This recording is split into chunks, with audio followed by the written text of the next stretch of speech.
চীন বানিয়েছে পানির উপর ভাসমান ব্রিজ, জলতলের মডুলার প্রযুক্তিতে 500 মিটার স্থাপনা। বিশ্বের অনেক দেশেই নদী পার হওয়ার জন্য সাধারণত খুঁটির উপর ভিত্তি করে ব্রিজ তৈরি করা হয়, যা দীর্ঘস্থায়ী হলেও নির্মাণের সময় অর্থ খরচ হয় ব্যাপক।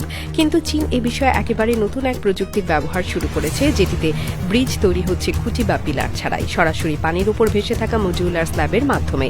ইয়ালো রিভারে স্থাপিত এই ফ্লোটিং ব্রিজটি চীনের প্রযুক্তিগত সক্ষমতার একটি চূড়ান্ত উদাহরণ, যার দৈর্ঘ্য প্রায় 500 মিটার এবং এটি ভেসে থাকে সরাসরি নদীর জলতলে। এটি যেভাবে নির্মিত হয়েছে তাতে জলের স্তরের উত্থানের পতনের সাথে ব্রিজ নিজে থেকেই সামঞ্জস্য করে নেয় এবং প্রয়োজনে এটি সহজেই বিচ্ছিন্ন করাও সম্ভব। এই ব্রিজ তৈরির জন্য ব্যবহার করা হয়েছে বিশেষ ধরনের ফ্লোটিং মডিউল, যেগুলো পানির উপরে স্থিরভাবে ভেসে থাকতে পারে। প্রতিটি মডিউল একে অপরের সাথে সংযুক্ত করে তৈরি করা হয়েছে পুরো ব্রিজের কাঠামো।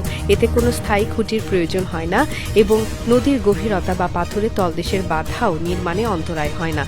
এই মডিউলগুলোর উপর দিয়ে স্বাভাবিকভাবে যানবাহন চলাচল করতে পারে এবং জলের উপর হালকা দুলুনি থাকলেও সেই নড়াচড়া ব্রিজের গঠনে তেমন কোনো প্রভাব ফেলে না।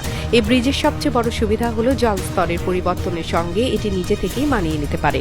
বর্ষাকালে নদীর পানি বেড়ে গেলে ব্রিজের ফ্লোটিং কাঠামো উপরের দিকে ভেসে ওঠে, আবার শুষ্ক মৌসুমে পানির স্তর নেমে গেলে ব্রিজ নিচের দিকে চলে আসে।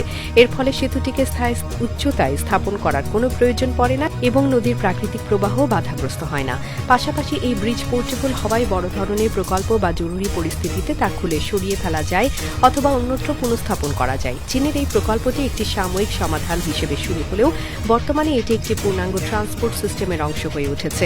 নদীর উপর গড়ে ওঠা বহু এলাকায় যেখানে স্থায়ী সেতু নির্মাণের জন্য যথেষ্ট সময়, অর্থ বা প্রযুক্তি নেই, সেখানে এই ধরনের ভাসমান ব্রিজ তৈরি করা হচ্ছে দ্রুততম এবং কার্যকর বিকল্প হিসেবে। এই প্রযুক্তির ফলে দুর্গম অঞ্চল, পাহাড়ি নদী এবং জলাভূমিতে যোগাযোগ স্থাপন অনেক সহজ হয়েছে।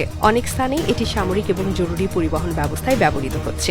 এই ফ্লোটিং ব্রিজ প্রযুক্তি শুধু যান চলাচলের জন্য ব্যবহৃত হচ্ছে না, এটি পর্যটন, রেস্তোরাঁ এবং ওয়াটার স্পোর্টস প্রজেক্টের ক্ষেত্রেও বিস্তৃত হচ্ছে। নদীর মাঝখানে ভাসমান কাঠামোর উপর নানা স্থাপনা গড়ে উঠছে, যা চলন্ত হলেও স্থির অনুভব দেয়।